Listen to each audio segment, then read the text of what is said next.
exciting episode of Trendz Travel. I'm your host Nadia Dambuza, and today we are coming to you from Edigeni in Sandton. We have an interesting show lined up for you, so sit back and enjoy. Beauty might be in the eye of the beholder, but just how attractive is the longevity of the beauty industry?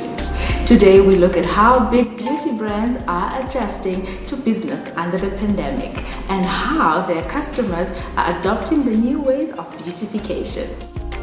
The global beauty market has proven steady in the past, but with the effects of the coronavirus pandemic, the glitz and glamour has had to take the step back while essential services became a priority.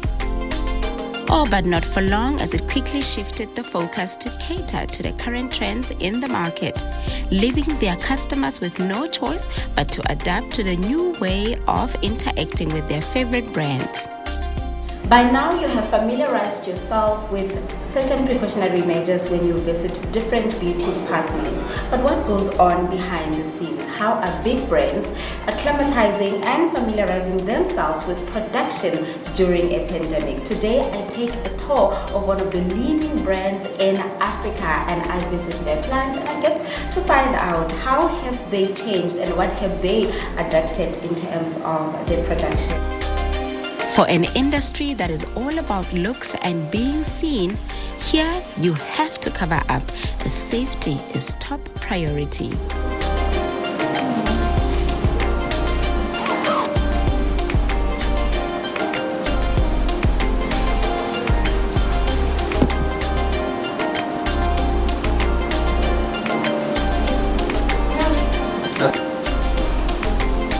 A tour of the plant will give you a whole new perspective on the products that we so love and has become staples in our homes.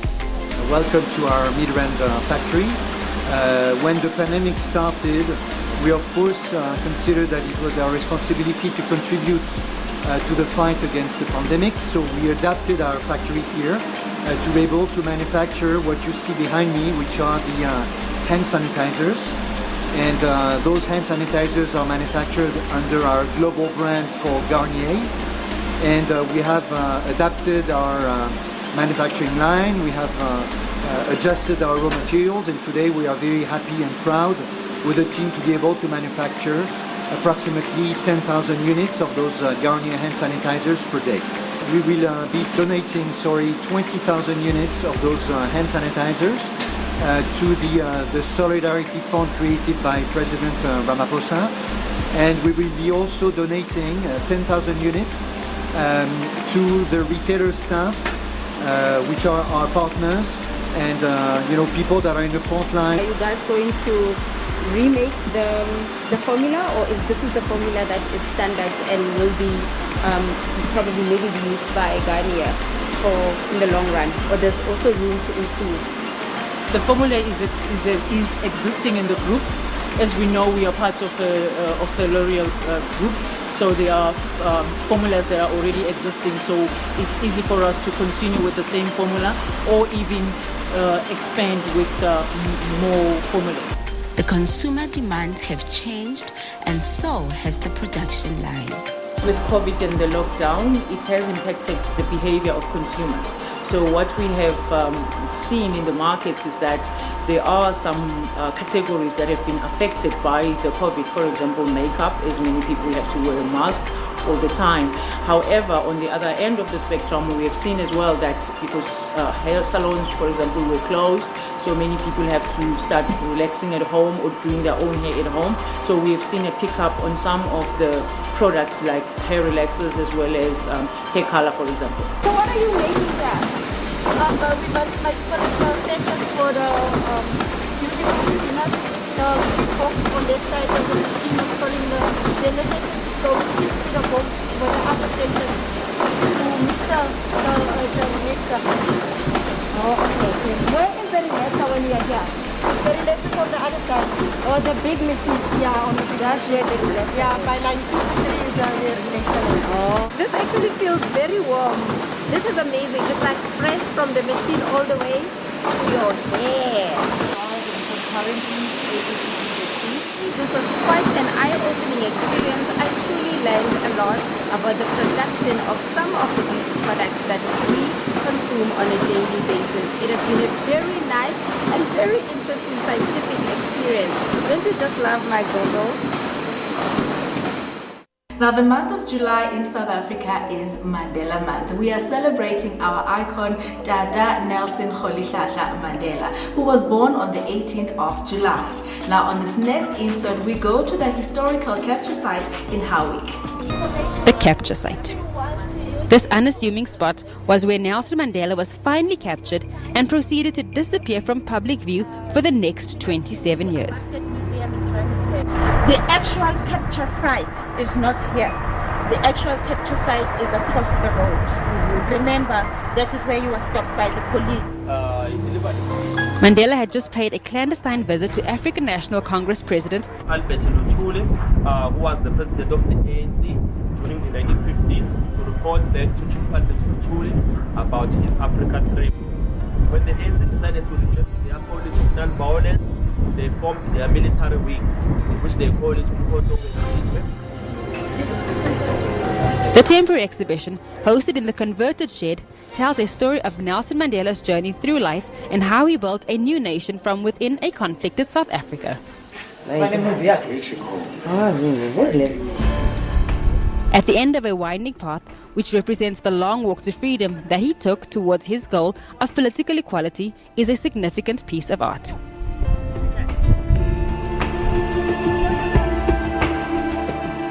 The monument in honor of Nelson Mandela and his efforts is a dramatic representation of the multifaceted influences and the nature of a single human being that's had an enormous effect on the identity of a nation. The sculpture comprises 50 steel columns that are between 6 and 9.5 meters in height and cover a width of almost 30 meters. These have been cut by laser to form an image of the former president when viewed at the correct angle. This right here is my only opportunity to take an up-close and personal pic with Mandela, and I couldn't pass it up. After the break, we will show you what you can get up to these days under lockdown alert level 3.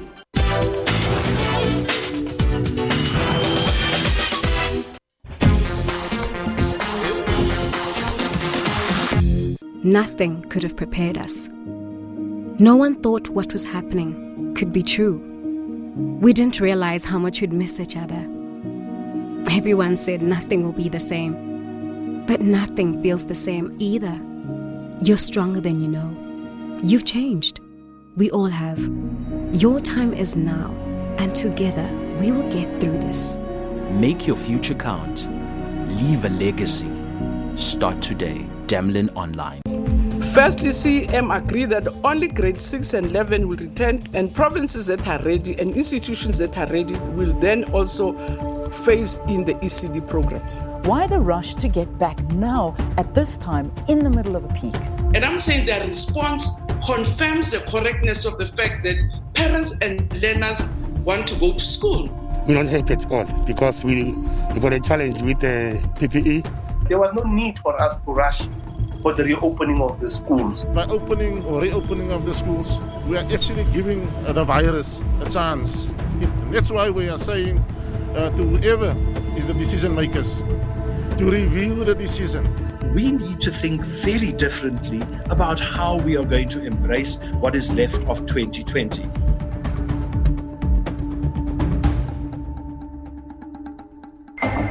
The Pugashe family forms part of over 400 families who are still awaiting the receipt of their complete homes. This despite claims by the Metro that they've handed over 600 units. All I'm longing for is for this house to be finished. I have no hope as I don't have a child who's working. We had hoped that these houses would have been complete by now so that people can be safe. What we've done now is to go back onto the tendering system so that we can re-award the project. We're very much understanding of the frustration of the people of Pilting. We have opted to go to the media because we are not getting answers from the authorities.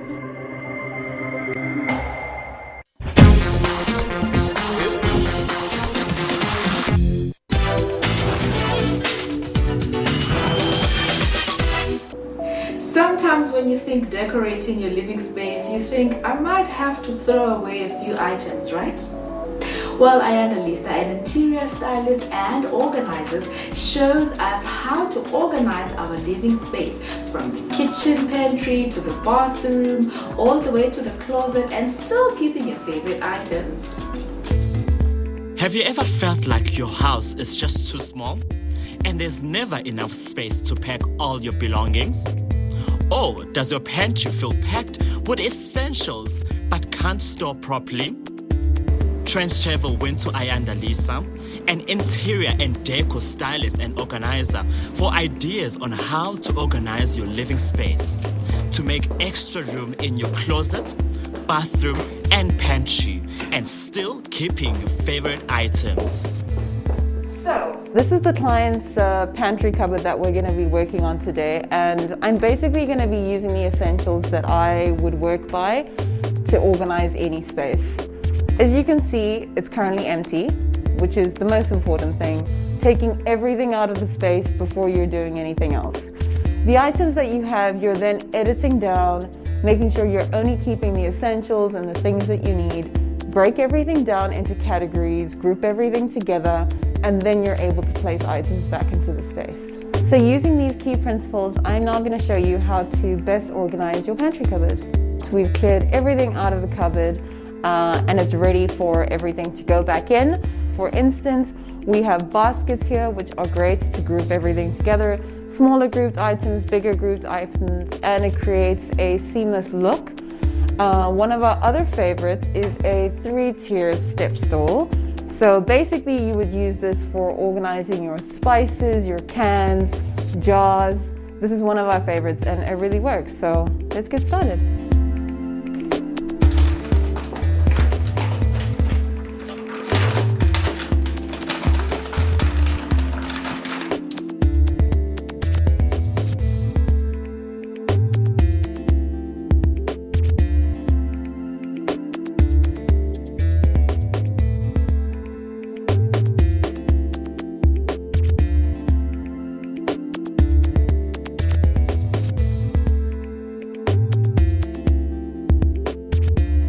So we're done here. So basically what we've done is the 3-tier step stands that I'd mentioned. We basically use them for all of the smaller little items of condiments and canned goods, jars. Those are really great because you can see exactly everything that you already have. And then this whole area here, we've used all airtight containers because this is all your dry goods. So this is all your pasta, maize meal, cereal, all of that has been created in this space just because it's easier to group together all your dry goods. In this space here, we've used our baskets. So this is for the bigger, bulkier items. So that would be your bigger bottles, your sachets, your teas, your coffees, your snacks, your biscuits, other items like that.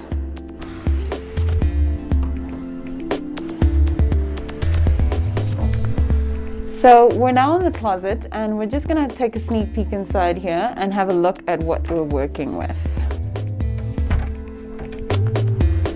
So as you can tell, most of this is pretty much just sort of all over the place. We're going to need to talk through items like organizing your closet by color and keeping the same style of hanger and making sure that they're all facing the same direction, and separating your closet into different categories. So all your shirts at the top, all your bottoms at the bottom, but we'll work through that.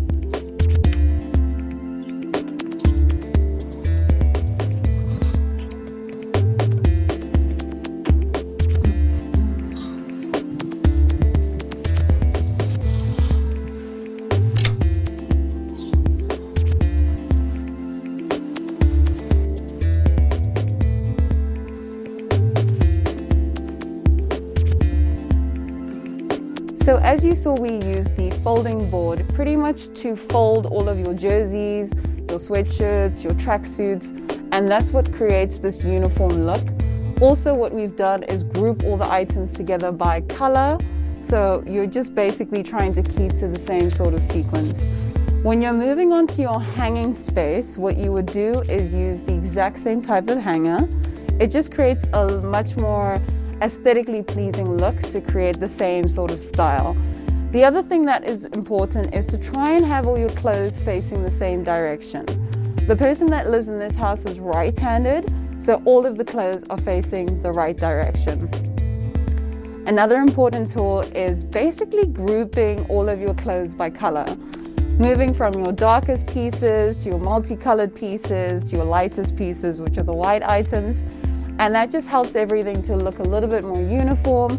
Also just helps it just to help you find things a little bit easier. So if you know you're looking for a black shirt, everything's in one section. If you're looking for something with pattern, everything's in one section. And it just keeps everything looking beautiful. So guys, I hope you enjoyed that. I hope you were inspired. I hope you're gonna look at your homes in a different way. And hopefully you'll use that to start upgrading your own life. And we look forward to seeing you again soon. Catch up with us on our social media pages, that's @Trendz on SABC, using the hashtag SABC News. Now stay tuned as we have so much more after the break.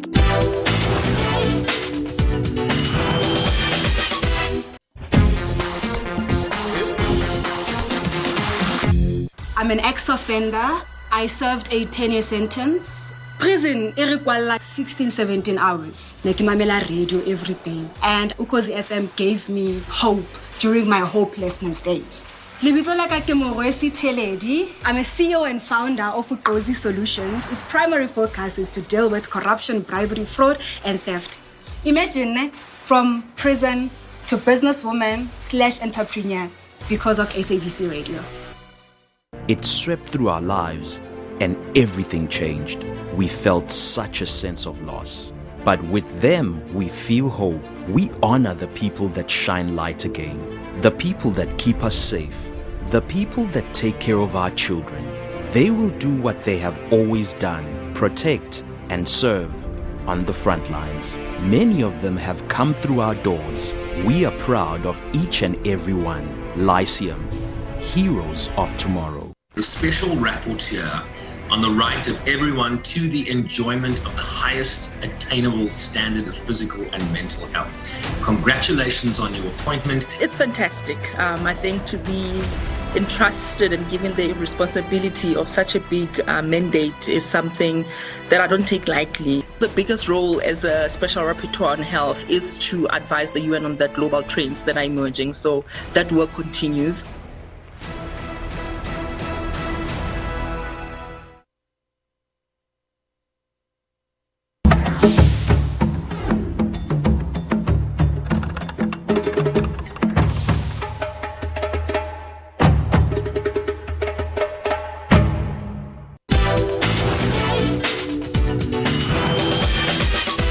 Tucked away on the outskirts of Fourways is a little crocodile haven, housing 3 croc enclosures with an exciting aerial view of these magnificent creatures.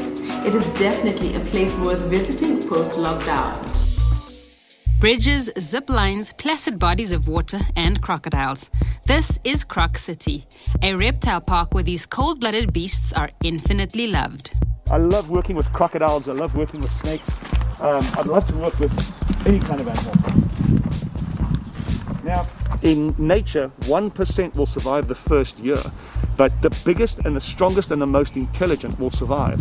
The weakest get killed and eaten. For a species to be this successful, there's no weak genetics. You look at a basket of crocodiles, you get good genetics and you get very good genetics, but you don't get poor genetics because the poor genetics will not survive such an austere life.